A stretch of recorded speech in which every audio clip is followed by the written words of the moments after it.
আর অল্প কিছুদিন পরই ইকুয়েডর ও প্যারাগুয়ের বিপক্ষে আবারও মাঠে নামতে চলেছে ব্রাজিল। বিশ্বকাপের টিকিট নিশ্চিত করতে ইউরোপিয়ান মাস্টারমাইন্ড কোচ কার্লো আনচেলত্তির হাত ধরে বদলে যাবে ব্রাজিল, এমনটাই বিশ্বাস পুরো ব্রাজিল ভক্তদের। ইতিমধ্যেই 50 জনের প্রাথমিক স্কোয়াড জমা দিয়েছে আনচেলত্তি।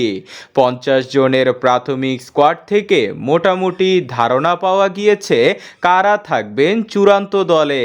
কিন্তু কখনই বা হবে ব্রাজিলের স্কোয়াড ঘোষণা? কোথায় সরাসরি আনচেলত্তির স্কোয়াড ঘোষণা লাইভ দেখবেন?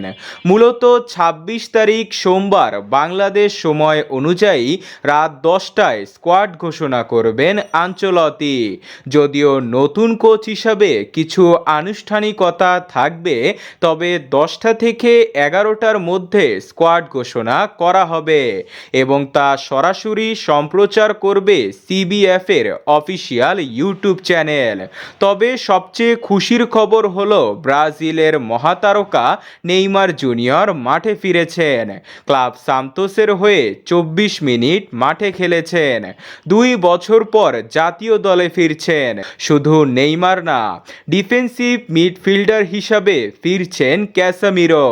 এছাড়াও ফিরছেন আন্থোনি, যিনি লা লিগায় দারুণ ফর্মে আছেন।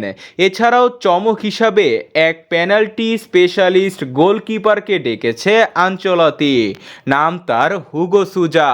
26 বছর বয়সী এই গোলকিপার খেলছেন ব্রাজিল ক্লাব করিন্থিয়াসের হয়ে। এই গোলকিপারের উপরও সবার আলাদা নজর থাকবে।